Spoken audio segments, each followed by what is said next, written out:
¿Qué dicen ustedes allá atrás? ¿Es verdad o es mentira? ¿No cambia tu vida al venir al Evangelio? Sí, pero no es.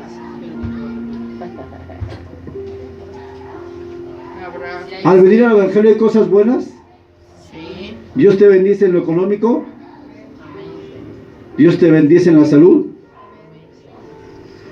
Y entonces, ¿por qué mucha gente usa solamente esa parte que es una añadidura, lo cual es cierto, pero no se enfocan en el Evangelio?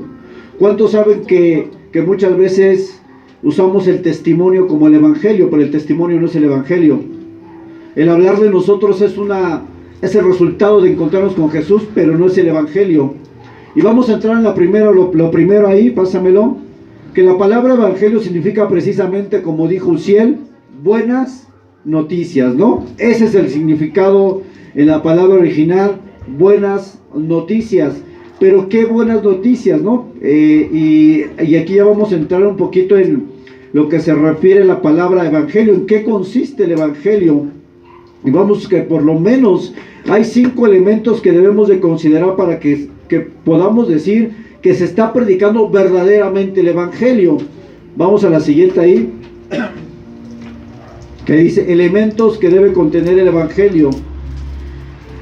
Y el primer elemento, ahí está, ahí dice, mencionar cuál es la condición del hombre sin Dios. Es decir, el estado espiritual en que nos encontramos separados de Dios por el pecado. Una persona que no tiene a Dios en su vida, ¿cuál es su condición espiritual? Lo que dice la Biblia. Estamos apartados de Dios. Estamos apartados, ¿qué más? Destituidos. Destituidos, ¿qué más hay atrás? ¿Cuál es la condición del hombre sin Dios? Muertos. ¿Qué más? Enemistados con Dios. ¿Qué más? Esclavos. Somos esclavos del pecado. Somos enemigos de Dios, ya dijo Ciel. Estamos en tinieblas también. Somos llamados hijos de desobediencia. Tenemos una eternidad sin Dios. Bueno, eso es lo que a lo que una persona está expuesta sin Dios. Y estamos ciegos espiritualmente. Vamos a la siguiente y vamos a ir, por ahí le voy a decir desde allá atrás, hermana Blanca, búsqueme Efesios 2, 1, 2. Luego ahí, hermano Polo, Juan 12, 46. Hermana Ever, primera de Pedro 2, 9. Uziel, hijo, 2 de Corintios 4, 4. Johan, Romanos 5, 10. Rafa, Juan 3, 18 y 19. Leo, Juan 3, 36. Y Rocío, Romanos 6, 17. Y aquí vamos a ver por lo menos algunas cuestiones de lo que implica una persona sin Cristo. Estamos acercándonos al foco cada vez más cercano para entender realmente cuál es la condición de un hombre sin Dios. Efesios 2, 1, 2, ¿qué dice? Hasta allá atrás.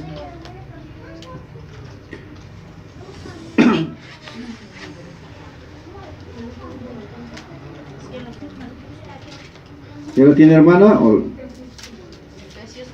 Efesios 2, 1 y 2. A ver. ¿Sí, hermana? ¿O la pasamos para acá?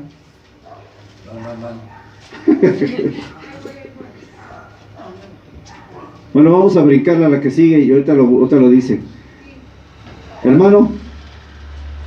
Juan 2:46 dice: yo, la luz, he venido al mundo para que todo aquel que cree en mí no permanezca en tinieblas. ¿Cómo está un hombre sin Dios? En tinieblas. Primero de Pedro 2:9. Dice, pero ustedes son linaje escogido, real sacerdocio, nación santa, pueblo que pertenece a Dios, para que proclamen las obras maravillosas de aquel que los llamó de las tinieblas a su luz admirable. ¿Dónde estábamos? En tinieblas. Una persona sin Cristo, hermanos, está en tinieblas. ¿Cuál es la que sigue? Romanos 5:10. Sí. No, iba a 2 de Corintios, ¿no? Vas, hijo. 4:4 dice: en los cuales el Dios de este siglo cegó el entendimiento de los incrédulos para que no les resplandezca la luz del Evangelio de la gloria de Cristo, el cual es la imagen de Dios. Es decir, hay una ceguera espiritual en las personas que no tienen a Cristo. Y eso, ¿quién lo provocó? Dice ahí el texto, el diablo. Por eso muchas personas cuando tú les hablas de Cristo, no te entienden, no ven nada, porque simplemente hay una ceguera espiritual. Ahora sigue Romanos 5:10. Porque si siendo enemigos fuimos reconciliados con Dios por la muerte de su Hijo, mucho más, estando reconciliados, seremos salvos por su vida. Dice ahí en ese pasaje que somos enemigos de Dios. Fíjense qué tremendo, ¿verdad? Cuando nosotros no conocemos a Cristo, nuestra condición es que estamos en enemistad con Dios. Juan 3:18 y 19. El que en él cree no es condenado, pero el que no cree ya ha sido condenado, porque no ha creído en el nombre del unigénito Hijo de Dios. Y esta es la condenación, que la luz vino al mundo, pero los hombres amaron más las tinieblas que la luz, porque sus obras eran malas. ¿Cuál es la condenación, Rafa? Una eternidad sin Dios. Una persona que rechaza a Dios está condenado, hermano. Eso dice la Escritura. Juan 3:36. Dice, el que cree en el Hijo tiene vida eterna, pero el que rehúsa creer en el Hijo no verá la vida, sino que la ira de Dios está sobre él. Qué tremendo este pasaje. No solamente el que rechaza a Dios no va a ver la vida eterna, porque ella habla de la vida eterna, sino que la ira de Dios estará sobre él. Entonces quiero que vayamos pensando, todas las personas que nosotros no conocemos, incluyendo tu hermano que no conoce a Dios, incluyendo tu papá que tal vez no conoce a Cristo, está en esa condición. Y nosotros que conocemos el Evangelio, cuando comenzamos a entender en qué condición están y cuál es su destino final, debe de llevarnos a nosotros a proclamarles, a decirles el Evangelio. Romanos 6:17. Pero gracias a Dios que aunque erais esclavos del pecado, habéis obedecido de corazón a aquella forma de doctrina a la cual fuisteis entregados.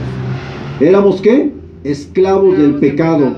¿Eso significa que ya no pecamos? ¿O cuál es nuestra condición en Dios ahora?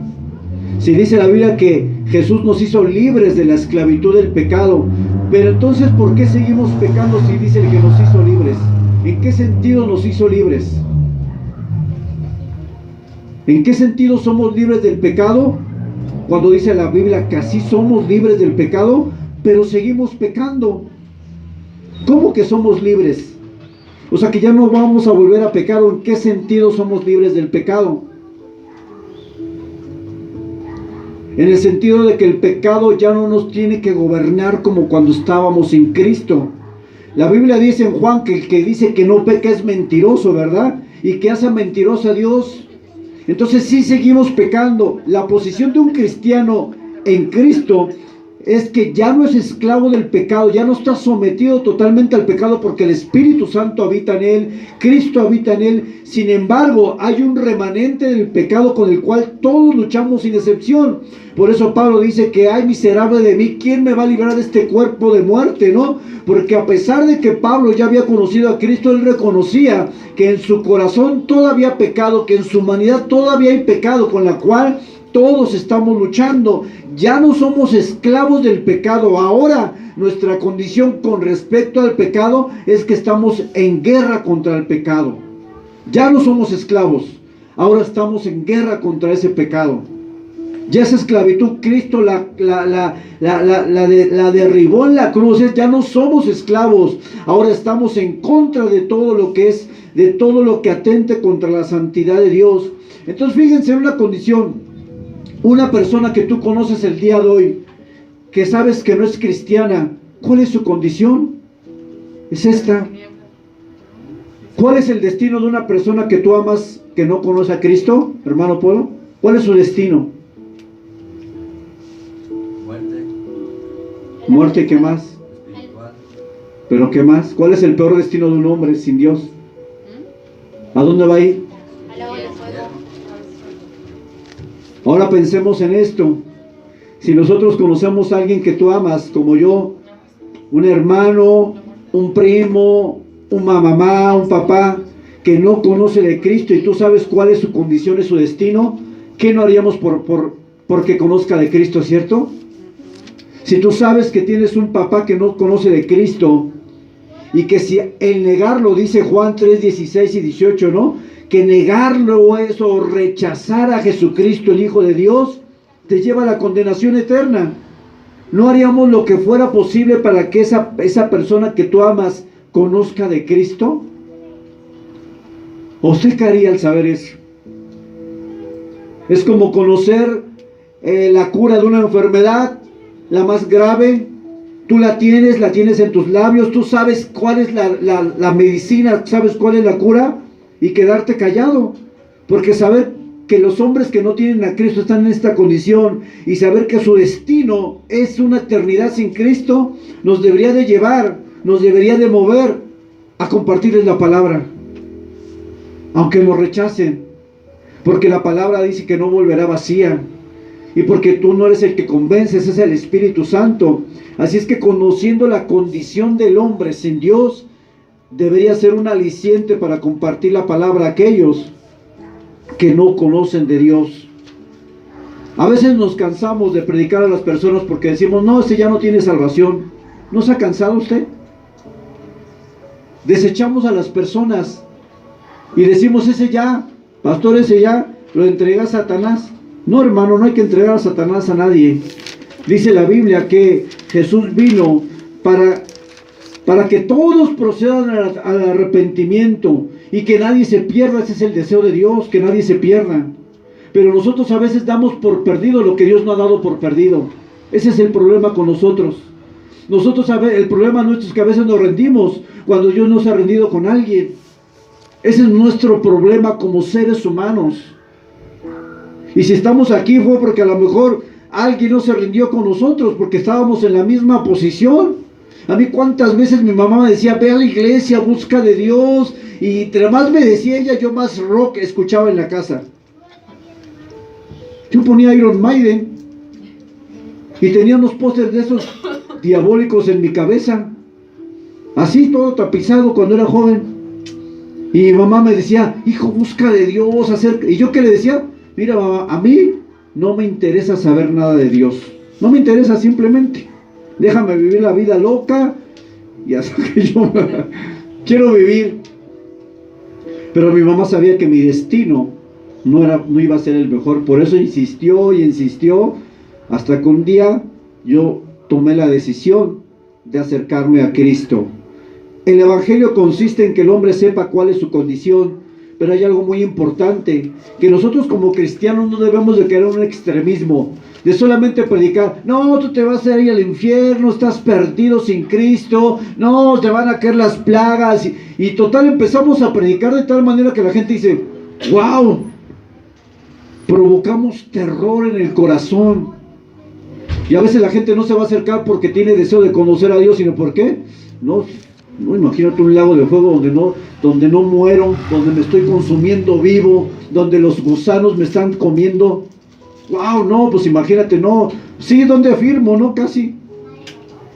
Pero por otro lado, debemos evitar el extremo de tratar de presentar un evangelio placebo. Te va a ir bien, no vas a tener problemas, te va a haber una sanidad de milagro, va a haber economía. Ese es otro extremo que debemos de cuidar.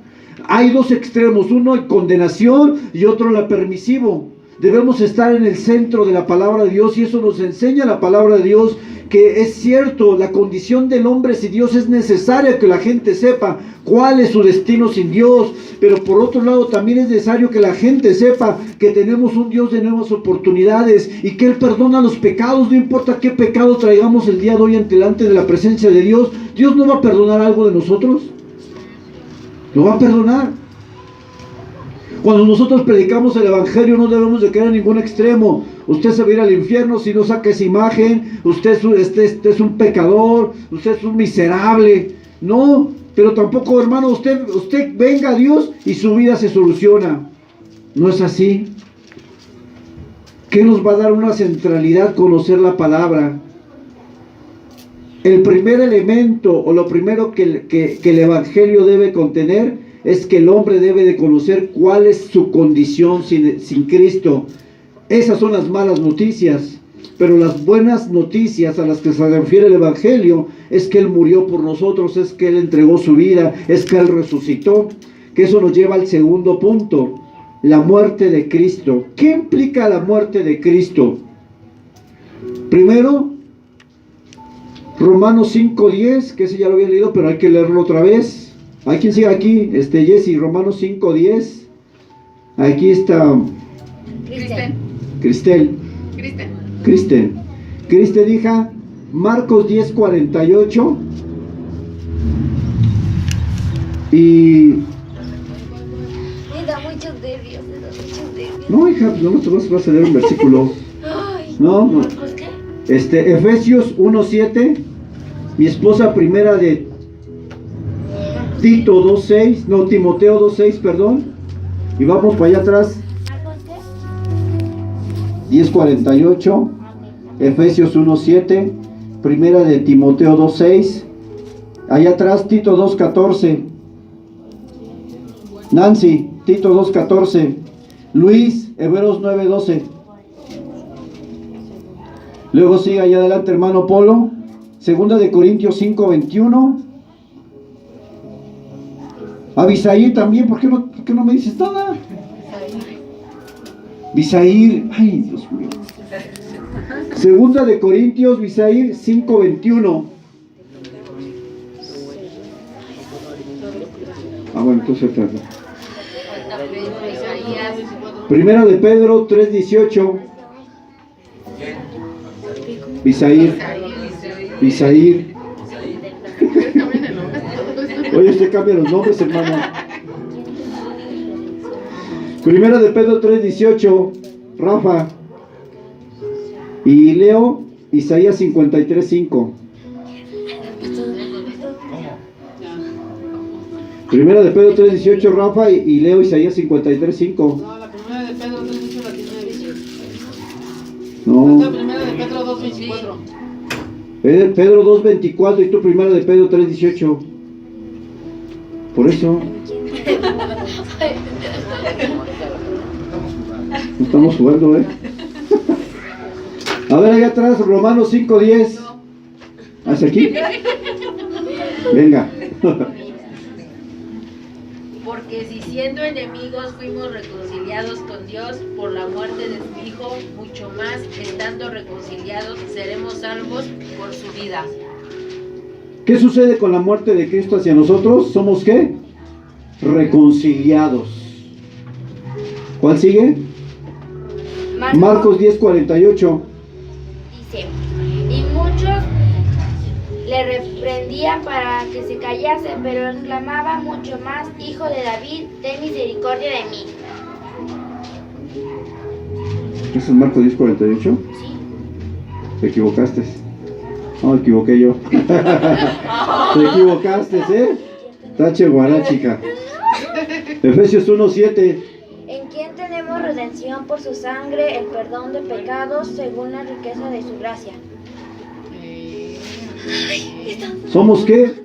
¿Tenemos redención o somos redimidos por Cristo? Primera de Timoteo 2:6. Dice, el cual se dio a sí mismo en rescate por todos, de lo cual se dio testimonio a su debido tiempo. La muerte de Cristo es algo que nos rescata, nos redime. Tito 2:14. Quien se dio a sí mismo por nosotros para redimirnos de toda iniquidad y purificar para sí un pueblo propio celoso de buenas obras. Nos redime, nos purifica. Hebreos 9:12. Ahí está. Hebreos 9:12. Dice, no por sangre de machos cabríos ni de becerros, sino por su propia sangre entró una vez para siempre en el lugar santísimo, habiendo obtenido eterna redención. ¿Qué hizo la muerte de Jesús con respecto a Dios? Nos abrió, ¿qué? Un camino. Segunda de Corintios 5:21. El que no conoció pecado, con nosotros lo hizo pecado, para que nosotros fuésemos hechos justicia de Dios en él. Somos culpables, pero en Cristo nos presentamos, ¿qué? Nos presenta Él como justos. Segunda de Corintios 5:21.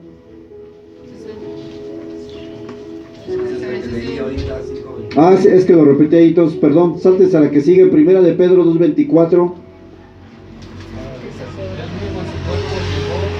Al madero nuestro pecado, para que muramos al pecado, vivamos por la justicia.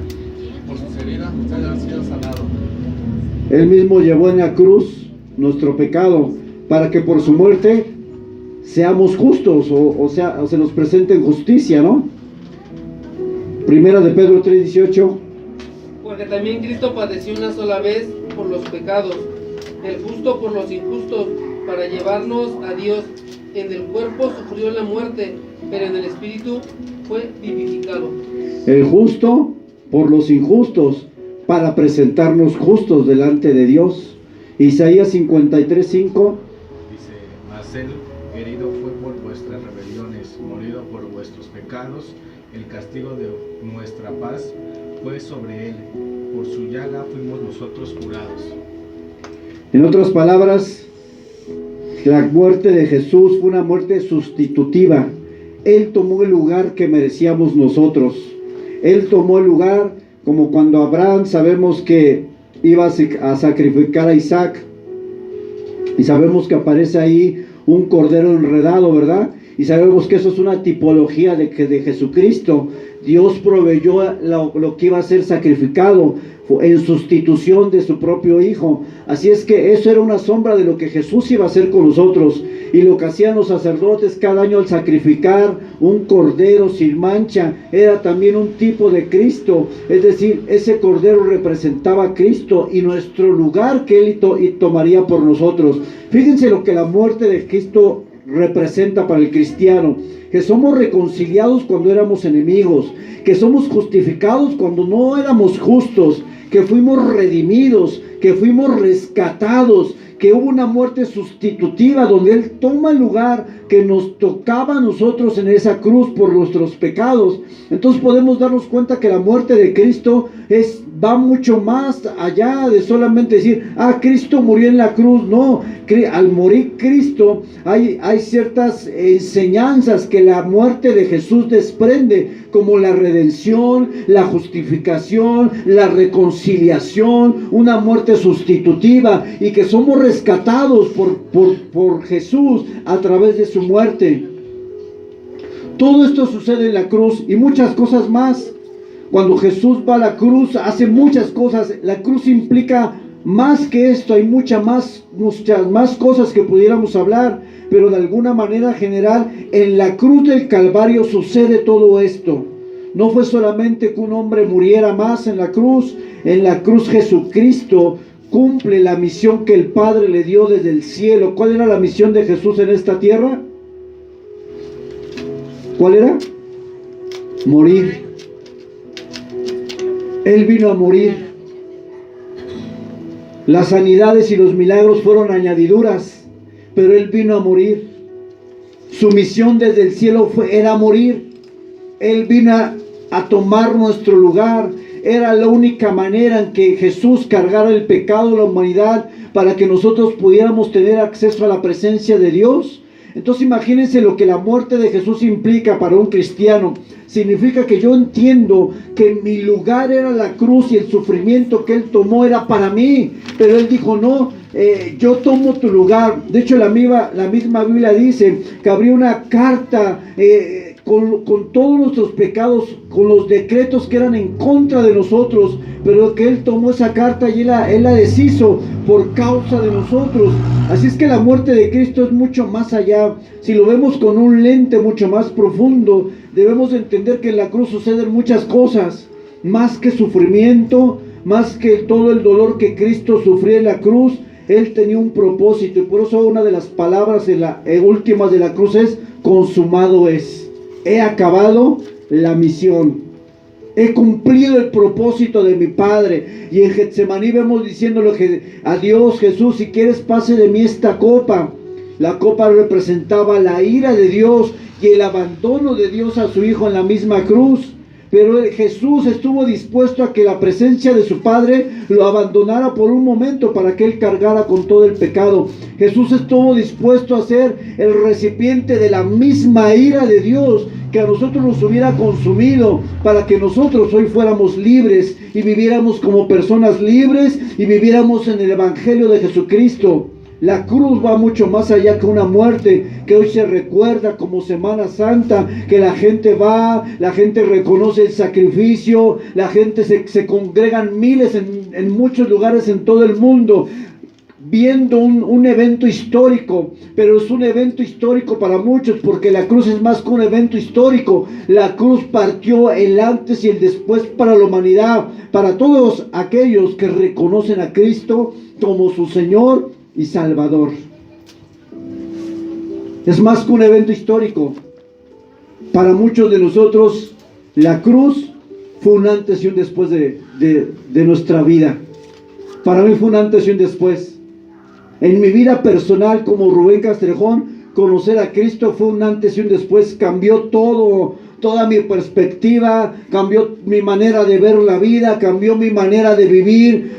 Jesucristo en mi vida partió la historia. Cuando yo conocí a Cristo, hubo una división de lo que Rubén era antes sin Cristo, muerto, esclavo del pecado, en vicios, en rencor, en odio, en malos hábitos. Para mí, conocer a Cristo fue como dar una vuelta, una página y comenzar de cero. Para mí, conocer a Cristo fue un antes y un después, y mi vida nunca ha vuelto a ser la misma desde que yo entregué mi corazón a Cristo de manera voluntaria. Eso es lo que tiene que ser. La muerte de Jesús va mucho más allá. Hoy vamos al tercer elemento que la cruz implica, que es la resurrección de Jesucristo. ¿Qué hubiera pasado si Cristo no hubiera resucitado? ¿Qué hubiera pasado?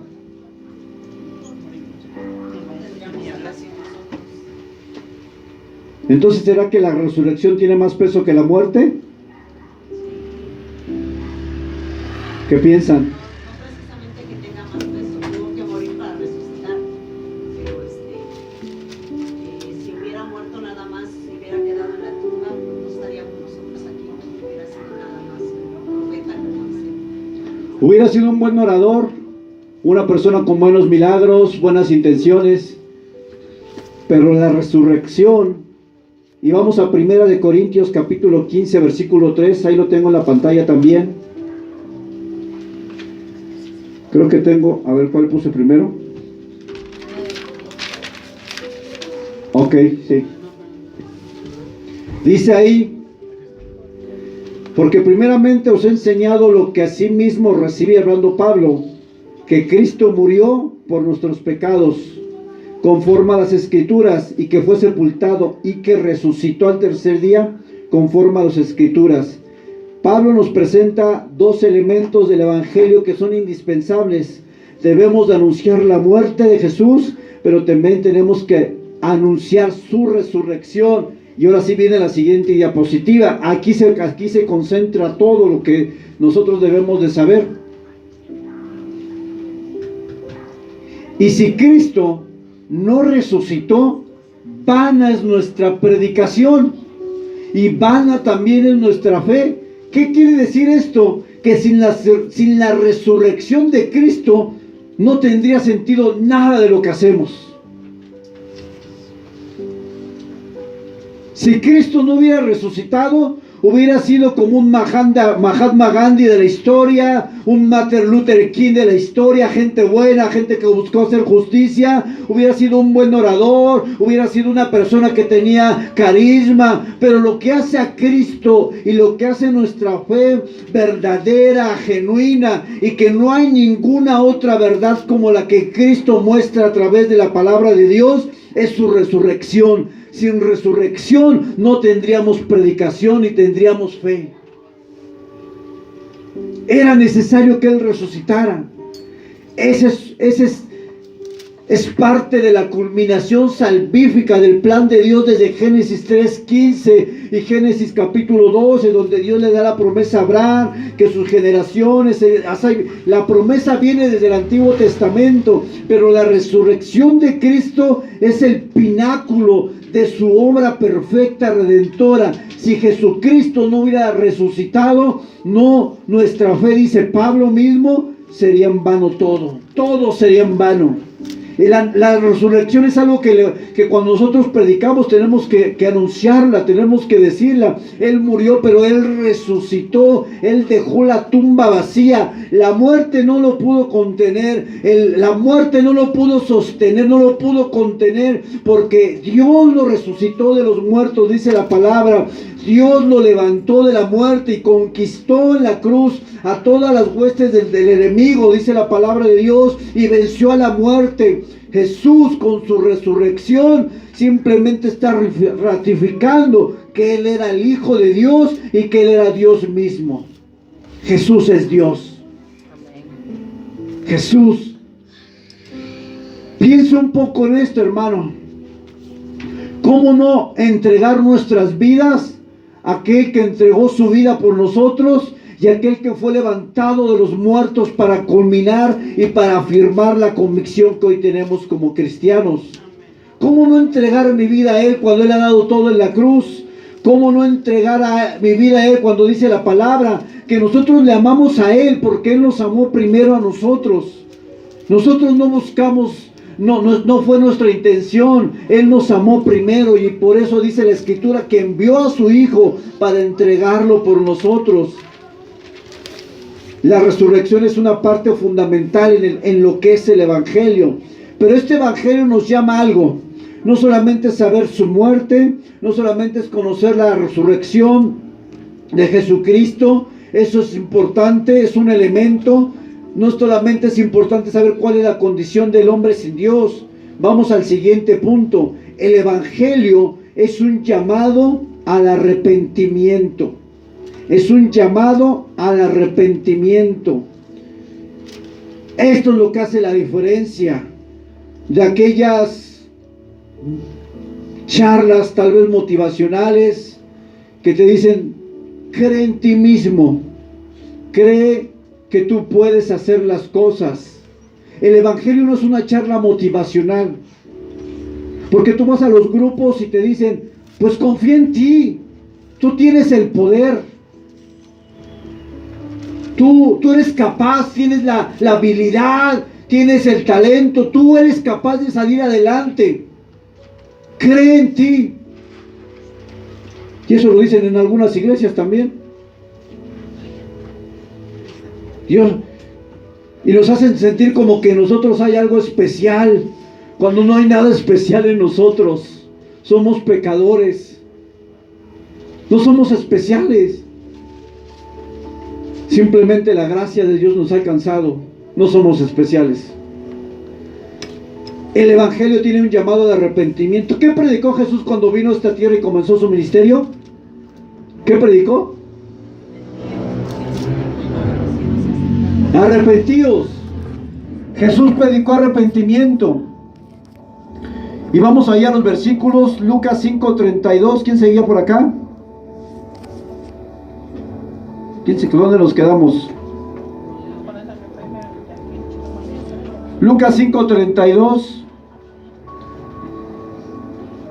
Tu hija. Lucas 5:32, hermana. Lucas 15:7. Jessy. Lucas 24:47. Rocío. Mateo 4:17.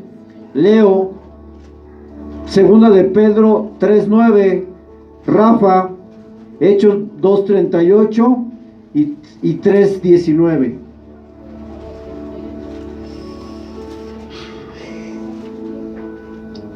Lucas 5:32, ¿qué dice? No he venido a llamar a justos, sino a pecadores al arrepentimiento. Eso es lo que lo está diciendo Jesús. ¿Qué es lo que está diciendo? He venido a llamar a las personas al arrepentimiento. Lucas 15:7. Os digo que así habrá más gozo en el cielo por un pecador que se arrepiente que por 99 justos que no necesitan de arrepentimiento. Dice la Biblia que en el cielo hay gozo por uno solo que se arrepiente. En los cielos hay gozo. Y algunas veces yo he escuchado decir que hay fiesta, aunque no dice el pasaje que hay fiesta, pero hay gozo. Hay gozo cuando una persona se arrepiente. ¿Usted no se gozaría si alguien que usted conoce que ama se arrepiente y viene a Cristo? Por supuesto. Yo tengo un hermano que no conoce de Dios, está alejado.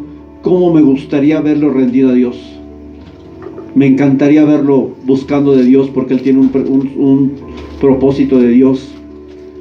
Lucas 24:47. Y que se predicase en su nombre el arrepentimiento y el perdón de pecados en todas las naciones, comenzando desde Jerusalén.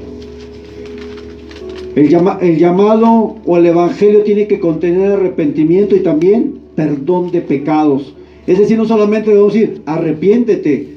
Sí hay un arrepentimiento, pero ese arrepentimiento trae perdón de pecados. Mateo 4:17. Desde entonces comenzó Jesús a predicar y a decir: arrepentíos, porque el reino de los cielos se ha acercado. Segunda de Pedro 3:9. El Señor no se tarda para cumplir su promesa, como algunos piensan, sino que nos tiene paciencia y no quiere que ninguno se pierda, sino que todos se vuelvan a Él. ¿Cuál es el deseo de Dios para la humanidad? Arrepentirnos, ser salvos. ¿Que se pierdan o que se arrepientan? Que se arrepientan. Dios tiene un deseo de que las personas que no lo conocen se arrepientan. Y nosotros a veces desestimamos eso y simplemente decimos: esa persona ya no tiene solución. Pero yo creo que el corazón de Dios y el corazón de nosotros debe ser el mismo anhelo de Dios, que todos procedan al arrepentimiento y que la gente no se pierda sin Cristo. Hechos 2:38. Ajá. Pedro les dijo: arrepentéis, bautícense cada uno de vosotros en el nombre de Jesucristo para perdón de los pecados y recibiréis el don del Espíritu Santo. Arrepentimiento, ¿y qué más hay ahí? 3:19. Bautismo. Se agrega otro elemento: arrepentimiento, perdón de pecados y una orden de bautizarse. Hechos 3:19. 3:19, ¿quién lo tiene ahí? Por lo tanto, arrepentirse y vuélvanse a Dios para que sus pecados les sean perdonados. Y conviértanse a Dios. La conversión es otro término teológico. La conversión. ¿Qué es la conversión? Cuando una persona acepta a Jesucristo y dentro de él hay un cambio, hay una nueva naturaleza. La naturaleza vieja es quitada y es puesta una nueva. Hay una conversión en la vida. La conversión también, otra palabra que se usa para conversión es la palabra nuevo nacimiento. Cuando una persona viene a Cristo y acepta a Jesús, se dice que ha nacido de nuevo o ha tenido una conversión. Así es que el Evangelio tiene un llamado claro al arrepentimiento, al perdón de pecados y a que las personas se vuelvan a Dios en una conversión genuina, en un nuevo nacimiento. Vamos a lo siguiente, ya estamos terminando. La obra redentora de Jesús es una expresión más sublime, profunda e incomprensible del amor de Dios a la humanidad. Es decir, no podemos comprender por qué lo hizo, no, nuestra mente es finita, no vamos a entender lo que Dios hizo, por qué envió a su Hijo, por qué su Hijo tuvo que padecer. Sin embargo, es la muestra de amor más grande que alguien podrá expresar por un ser humano, al dar a su Hijo, su único Hijo, por nosotros. Esto es el Evangelio. Así es que resumiendo el Evangelio tiene que contener, ¿qué? Primero dijimos. Arrepentimiento. No, el primero. Reconocer que somos pecadores. Reconocer que estamos separados de Dios por el pecado. Eso es muy sencillo. Usted no se va a poner a predicar y decir: a ver, Efesios 2, Juan, Primera de Pedro, Segunda de Corintios, Romanos, Juan 3:16, Usted cuando predique no tiene que decir todos los versículos, simplemente decir, sin Dios estamos separados, sin Dios hay una separación por nuestro pecado. Nuestra predicación tiene que ser tan sencilla que un niño la pueda entender. Y yo creo que un niño, si tú le dices, como hay pecado, hay maldad en ti, estás separado de Dios por tu maldad. Eso es tan sencillo. Nuestro evangelio, la predicación del evangelio, no tenemos que venir a decir todos los versículos que le dije, porque eso es para que usted conozca la profundidad de la escritura, pero no para que usted venga y saque toda la Biblia y empiece a decir ta. Porque la gente no va a entender todo lo que tú le digas. ¿Usted entendería si yo le citara todos los versículos? Me dice, ¿este que me está hablando? No. Pero si usted dice, usted por su causa, por su pecado, hay una separación entre usted y Dios, necesita acercarse a Dios. Jesús vino a morir en esta tierra, segundo elemento, ¿no? La muerte de Cristo. La muerte de Cristo, Él tomando nuestro lugar por amor, por una orden del Padre para darnos acceso a la presencia de Dios. Pero también la resurrección de Cristo, que la cual confirma la obra salvífica de Dios para la humanidad. Pero también hay que llamar al arrepentimiento. Hay un llamado al arrepentimiento y a dejar nuestra vida. Jesús, cuando a veces hacía una sanidad, le decía, ve y no peques más. No le dijo eso a la prostituta. O sea, sí te perdono, pero ya no peques. Deja el pecado. Hay un llamado a dejar el pecado en nuestra vida antigua, nuestros hábitos que traemos arrastrando. Esto es el evangelio, hermanos. Esto es el evangelio. Esto es la parte medular del evangelio, de la predicación del evangelio.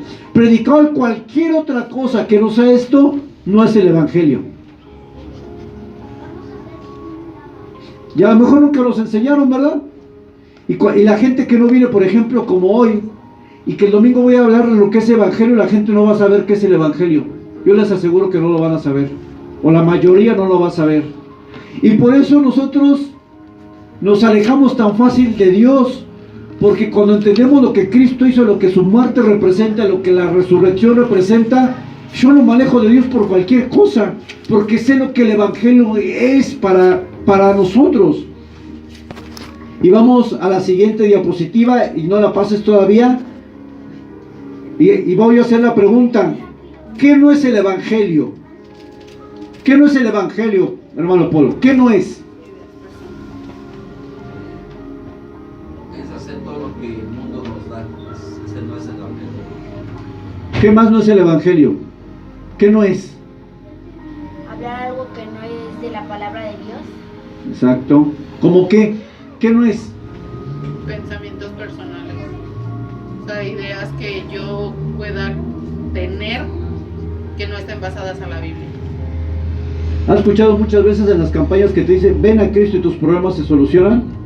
Ese no es el evangelio.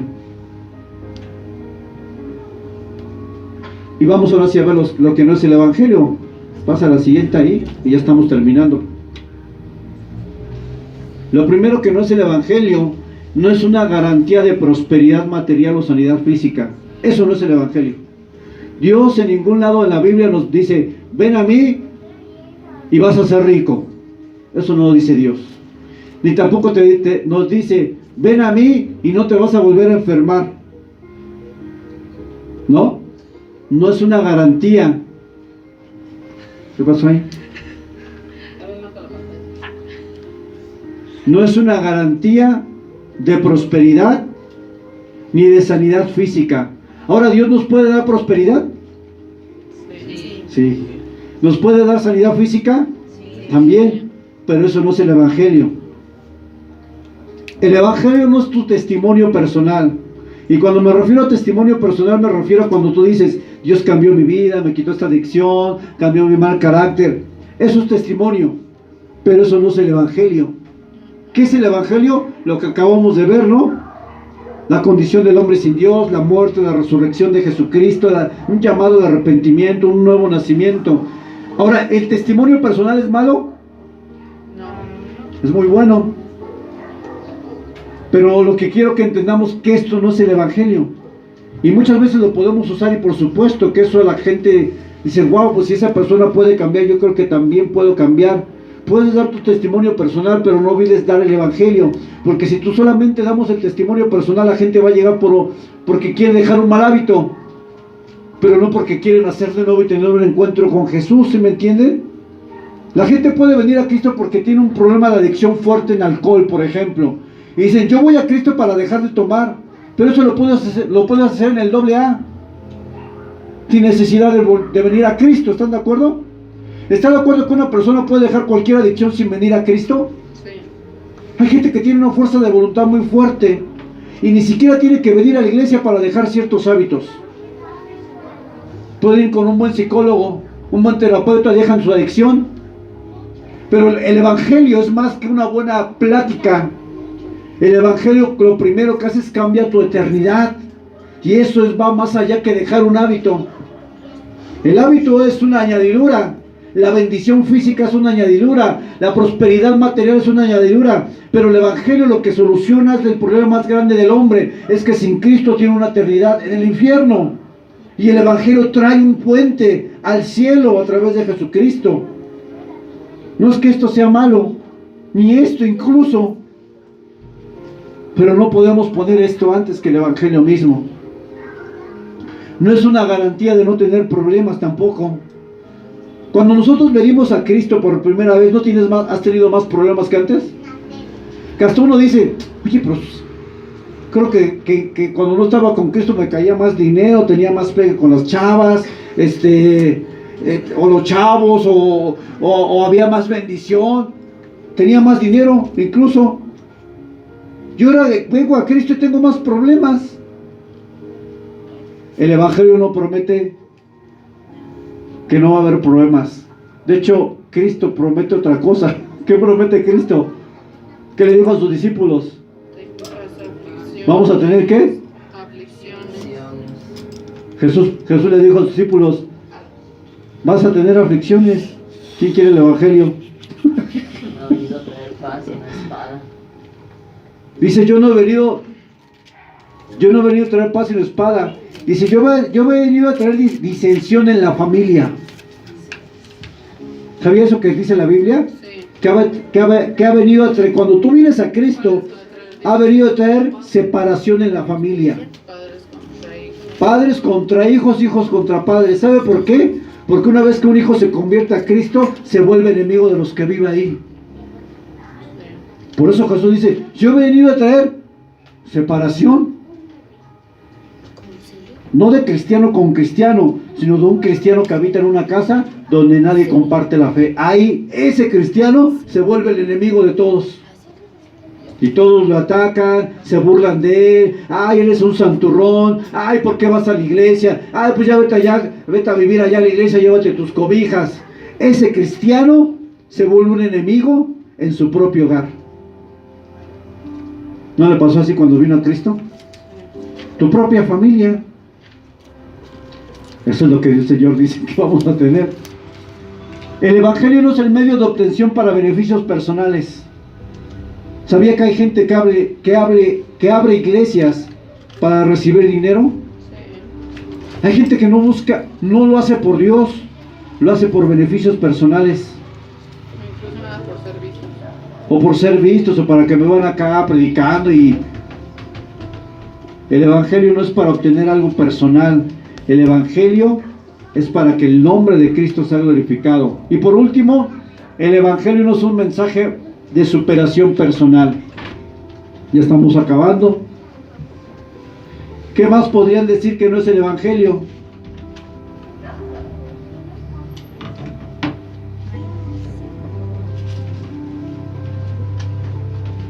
Hay tanta distorsión del evangelio hoy en día que si usted no tiene discernimiento de lo que es el evangelio verdadero, usted mismo se puede perder o puede ser engañado por un mercader de la fe que te dice, te va a ir bien, no vas a tener problemas, te vas a ganar una casa y un carro, y usted dice, oh, gloria a Dios, bendecido. Eso no es el evangelio. El evangelio implica muchas veces aflicción, rechazo, vituperación, burla, escarnio. Pero el evangelio nos promete algo, que un día estaremos en la presencia de Dios. Y eso es lo más importante. Dice la Biblia que las aflicciones del tiempo presente no son comparables con las que han de venir, o con la gloria venidera que ha de manifestarse en nosotros. Es cierto, pasamos situaciones difíciles, pero la diferencia que antes teníamos sin Cristo y ahora en Cristo es que tenemos esperanza y tenemos a alguien que cuida nuestras vidas. Amén. Póngase de pie, vamos a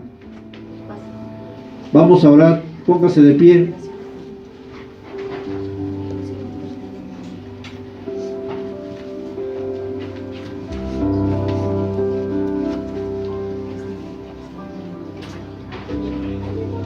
Y cierra sus ojos un momento. Quiero que por un momento meditemos en esto. Señor, gracias por tu evangelio verdadero, Dios. Gracias porque hoy aprendemos realmente qué es el evangelio, Dios. Eso nos va a ayudar a estar apercibidos en un mundo donde el evangelio se presenta de diferentes maneras y con diferentes motivaciones. Muchos predican por amor a sí mismo, muchos predican para engañar, para manipular, muchos predican para abusar de las personas y no predican la verdad, Señor. Ayúdanos, Dios, a tener un discernimiento de tu palabra, Dios, y a saber que el evangelio va mucho más allá que bienes personales y añadiduras a nuestra vida. El evangelio es un cambio total. El evangelio es que mi vida tiene un destino mucho mejor que en esta tierra. El evangelio es entender que tú tomaste mi lugar en la cruz por mí. Y es darte gracias porque he conocido el verdadero evangelio, Señor. Yo te pido que la iglesia, en esta congregación, Señor, se predique tu verdad, porque la verdad es la que nos hace libre. No la mentira, Señor. La verdad nos hace verdaderamente libres, Señor. Ayúdanos de que desde este altar, desde este púlpito, se predique la verdad, Jesús. Y que la verdad haga libres a las personas. No es el hombre, no soy yo, no son los líderes, eres tú, Cristo, y es tu evangelio lo que cambia las vidas. Ayúdanos a abrazar este evangelio verdadero, Dios, y a vivir conforme a este evangelio, Señor. Gracias por tu enseñanza, Dios. Te pido que hoy podamos tal vez reflexionar en esto, Dios. Tal vez nunca se nos instruyó, y tú sabes los que están aquí que necesitaban esta enseñanza, Dios. Pones hambre en los demás, Dios, que menosprecian y que tienen en poco el evangelio, Dios. Ayúdanos a valorar el sacrificio de la cruz y ayúdanos a vivir en consecuencia lo que la cruz realmente significa. En el nombre de Jesús te doy gracias por esta palabra, Dios, y por esta enseñanza. Amén.